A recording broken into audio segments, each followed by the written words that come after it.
Okay, so the last few days I've been talking about the border struggles that Vermont is having. Well, today it's going to be the North Country. And this business owner here says he's actually doing fine, which I'm kind of surprised about. But it's very clear that they are missing the Canadians. And I guess this report is dedicated to those in Ontario as well as Quebec. But again, this report, as well as the other ones I featured in the last few days, are taking the slight increase in April, and they're running with it as well. I don't know why this annoys me. I mean, nothing has fundamentally changed between Canada and the United States. In fact, I think it's getting worse. But they think that 3,000 more Canadians that went down versus last year is the holy signal that Canadians are softening. Well, we're just as pissed off as last year, maybe even more. And I'm going to get into this a little bit more later. So let's jump into this clip right away because I have a lot to say about this report.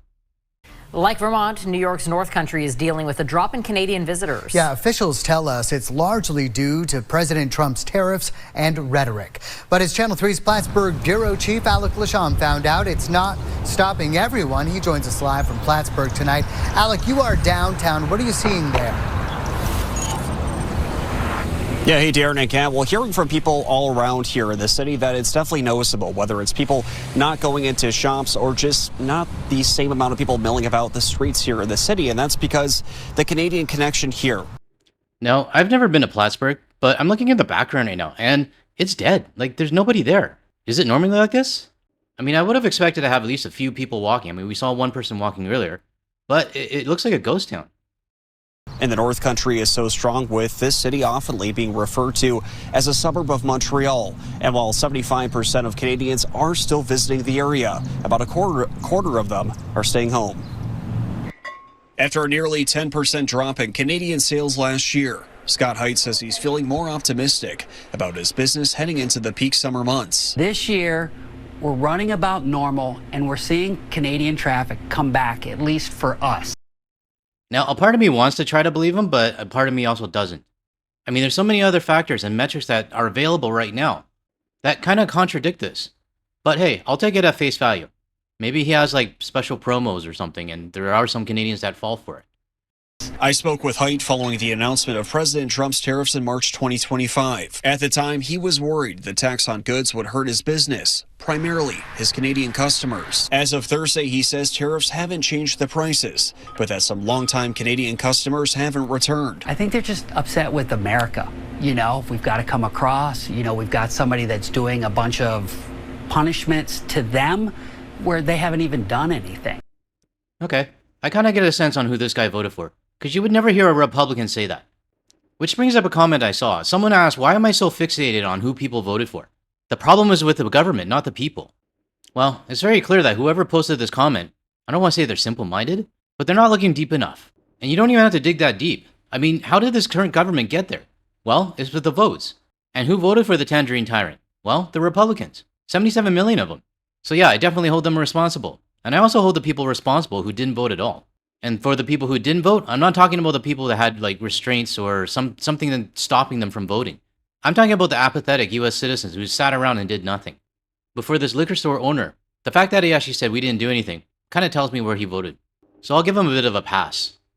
Height's business is only a microcosm of what happened in the North Country in 2025. At the Plattsburgh International Airport, nearly 50% of all flyers on average are from Canada. Data from the North Country Chamber of Commerce shows those numbers took a nosedive, with 13,000 fewer passengers and one less airline. There's a lot of things that are outside of our control, political pressures, the strength of the Canadian dollar, fuel prices, all these things add into what really makes a individual decide where they're going to fly out of in the region that they're going to fly out of.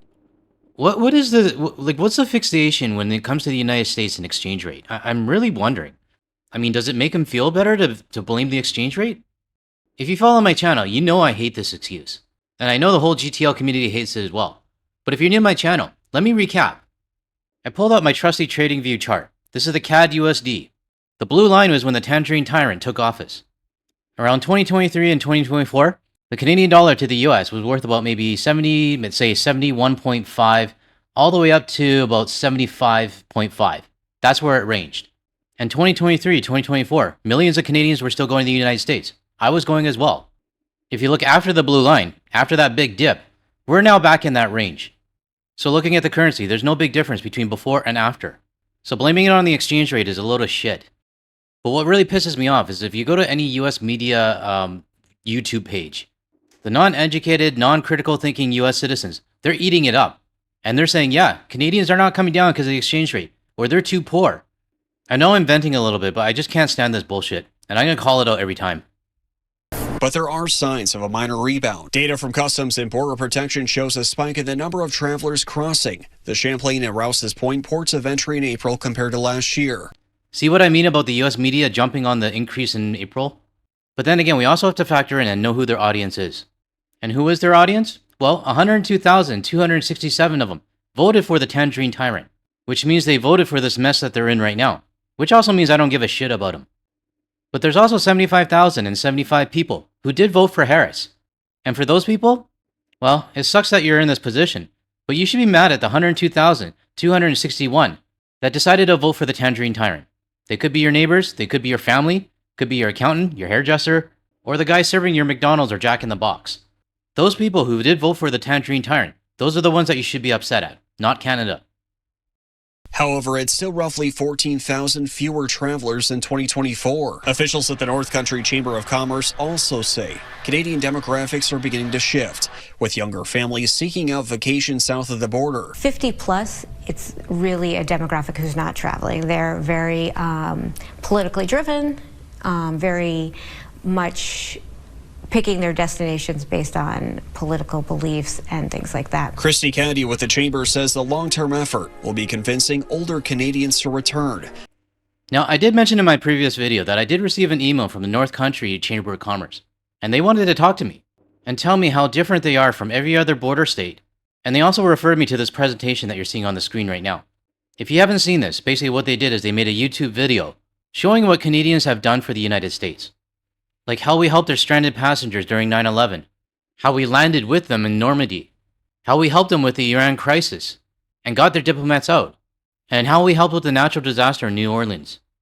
Well, my take on this, I guess, is thanks for educating us on something that we already knew. We don't need to be educated on this, we already know. Well, my question to the North Country Chamber of Commerce, do the 102,261 people who voted for the Tangerine Tyrant, do they know about this stuff? My guess is that they don't. And they probably don't care as well. And I'm not alone in thinking about this. This is a comment that I found on a random video that talked about this presentation. Let me read it out. How tone deaf can you be? We know who we are. We know the support we have given the US over the past century. We don't need this sappy ad to guilt us. What we recently discovered is who you are, America, a land of corruption and lawlessness, traitors to our history and to our past relationship. Go away. We're done with you and we're not coming back.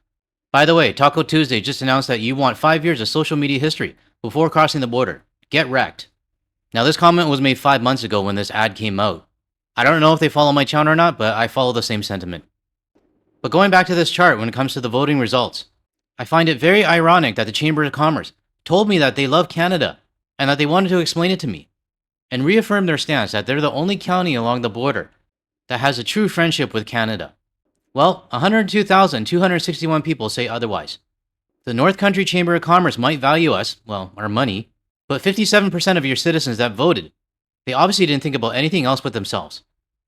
By stressing the area's long-standing cultural ties. For now, she says they're looking at other ways to make up the void. Looking at more domestic travelers and how do we get, in-state travelers, those who are within a drive time, to kind of help us fill in that gap until we can bring back our Canadian travelers to the full extent. Ooh, you're gonna have to plan for 2 years, 7 months, and 21 more days. Because that's how long your douchebag president is gonna be in office for. There will be some Canadians that will go back to the United States after he's gone. But for a lot of us, it's gonna be a permanent thing. But you can go ahead and depend on your domestic tourism, who stay less and spend less. The Chamber says they should have a better idea later this year regarding which industries were affected the most by the loss in travelers. Reporting live in Plattsburgh, Alec Lasham, Channel 3 News. I guess it's a race for the industries to see who can hit the bottom first. I'm going to take a wild guess, but my guess is going to be the restaurant and food and beverage industry that's going to be hit the most. But there's something about this report that really irks me. Because the city of Plattsburgh and their Chamber of Commerce, you can't claim to have a good relationship with Canada, have a bigger connection than any other border state, while having this as your 2024 election results. Canadians are not just going to focus on the 75,000 that voted for Harris. The 102,000 are there, and they're not going anywhere. And I'm sure there's going to be people in the Chamber of Commerce staff that did vote for the Tangerine Tyrant. You might not think this matters, but it does matter to a lot of Canadians. And if it sounds like I'm talking directly to the Chamber of Commerce, I am, because I know 100% they're going to be watching my video. But what you're seeing on the screen right now, this is a huge problem for many Canadians, and no slideshow or ad is going to change our mind. And in fact, I'm not the only one that thinks that the slideshow was tone deaf or targeted at the wrong people. What you're seeing right now on the screen, these are comments from my previous video. Let me read it out for those that are just listening or the visually impaired. This one's by PinkBlue9888. This ad or any other similar ads will never change our minds. It is directed towards the wrong people. This ad needs to be sent to American people and the Taco Tuesday regime. This next comment is from Glenn Pickrell. This ad would have been better served if it was shown in the USA. We already know all of this. The third comment is from Spock62. My days of traveling to the US are over. I live in Montreal and used to go to Plattsburgh at least once a year on my motorcycle trip. I'm done. We housed their citizens in our homes during 9/11. They housed us in detention centers while ICE arrests Canadians. The next set of comments, the first one's by Enigmo. The more I think about this ad, the more annoyed I am. They are essentially implying that Canadians need to know about these facts, that the reason we don't go to the US is because we're not aware of this. Why are they so shy about criticizing Taco Tuesday and the state that he and their representatives cost them their livelihood? The next comment is from Freed Peeb. That's a tongue twister. The thing I notice about this campaign is that it's still about them.